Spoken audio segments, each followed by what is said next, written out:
Hey, Alison, tell Bono about when we flew to Miami. Do you remember? And I tried to use the toilet in first class, but the stewardess wouldn't let me. Oh, it was so pathetic. All the toilets were full, and there was hardly anyone in first class. Yeah, so I just waited till she was serving lunch, and then I got in there. That's an incredible story, Adam. You know, that's the central tenet of Christianity, that everybody is equal in God's eyes. That's why you cannot, as a Christian, walk away from Africa. America will be judged by God if it crosses the road from 23 million people suffering from HIV, the leprosy of modern times. Yeah, I know. It's bad, isn't it? Has anyone seen that film Cloverfield? Oh, is that the one that's like you've been framed with monsters and not as entertaining? What's on trial here is Christianity itself. You cannot walk away from this and call yourself a Christian and sit on your throne in power.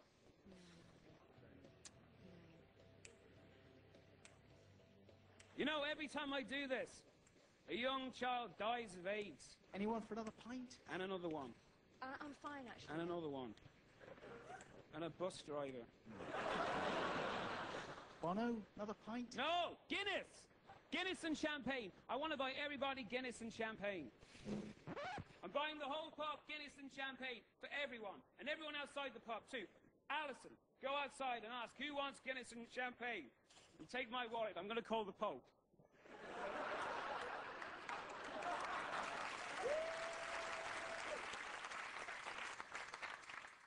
He's great, though, Bono. He's intense, but fun. He's fun tense. Are you a fan of U2, Bad Dad? They are ghastly. What sort of music do you like, then? Not much, really. Ever since Blazing Squad split up.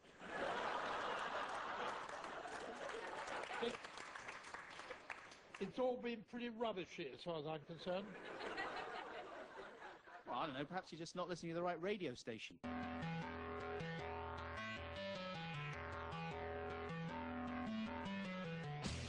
What's up? I'm Jazz Level. You're listening to Music Lump, opening up your head and whizzing your mind around as if we were making some kind of musical cake and your mind was the I can't believe it's not butter.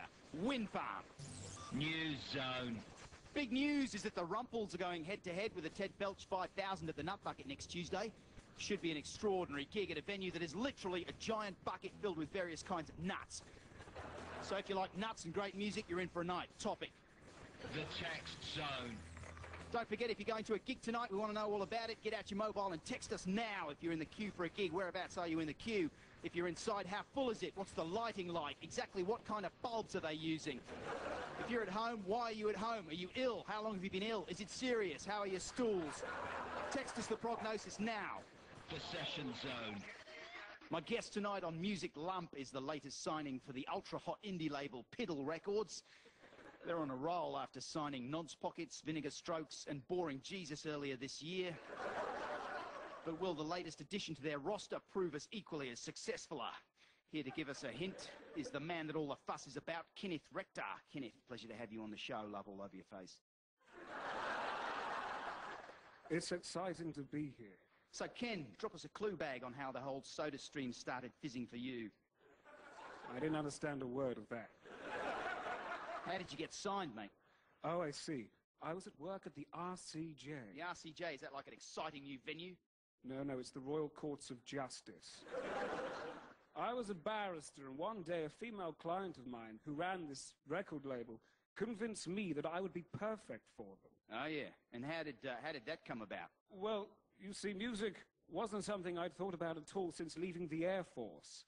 But she kindly gave me a guitar and some basic recording equipment and thought it might be a good idea for me to cut an album. I didn't think for 1 minute, that it'd be taken seriously, as I hadn't written any music up to that point. Spatchcock. So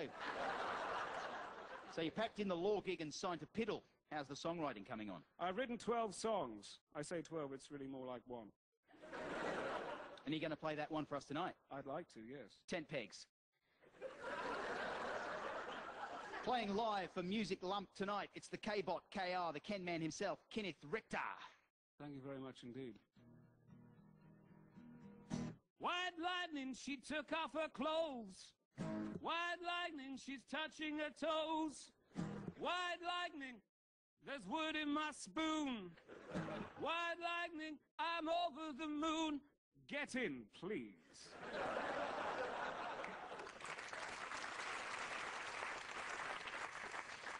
That's the sound of Kenneth Richter here on Music Lump. Quite a strange direction for Piddle Records there, I would think. Are you nervous about the kind of reaction you're going to get from fans? I'm very nervous indeed, yes. Good.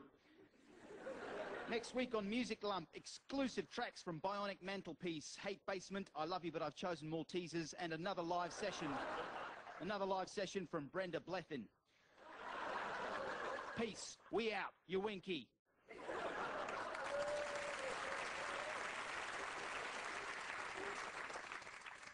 I believe your next musical selection is featured in your new film about the notorious Hellraiser and 50s music legend Jimmy Ray John Handles.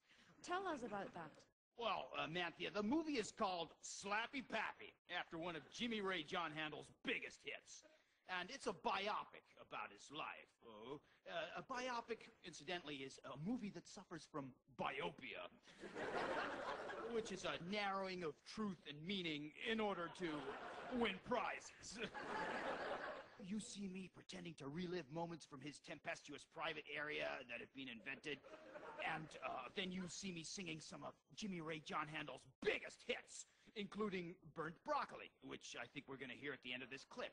Jimmy Ray comes back home to find his wife, Emmy Lou Mary Basket, played by the wonderful famous woman Claire, is in the kitchen and has prepared his dinner incorrectly. Jimmy Ray? Is that you? I'm the Slappy Pappy Man. Jimmy Ray, I just heard your song on the radio. So wonderful. Look, I'm cooking your favorite dinner to celebrate. Broccoli. Knobbly green goodness. My favorite. Thank you, Angel Pavement. Wait a second. What's the matter, honey? God damn it, woman, you burnt my broccoli again. Don't you realize that my song Slappy Pappy is at #1 in the hit parade? There are literally thousands of people out there who love and respect me, and yet I can't come home and expect my own wife to cook my broccoli properly? I'm going back to the studio to write a song about this, and then after that, I'm going to go out and get beguiled by crazy drugs and maybe do some woman-eating. You better believe this is the beginning of a long period of decline for me, for which I fully blame you fully. Jimmy Ray, I'm sorry, Jimmy Ray.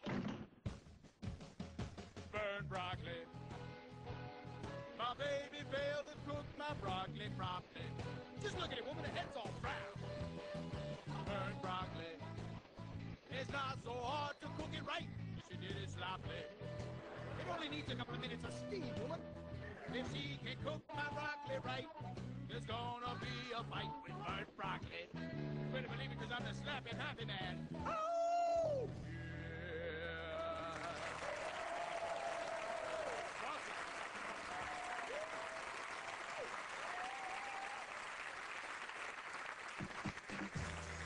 And that is where my week ended. Ladies and gentlemen, thank you very much for reliving it with me, and thanks as well to my fellow dramatizers, Amelia Bullmore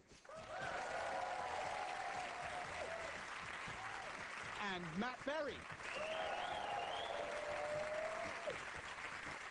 Thanks as well to our producer, Ed Morrish. And of course, my dad, Nigel Buxton.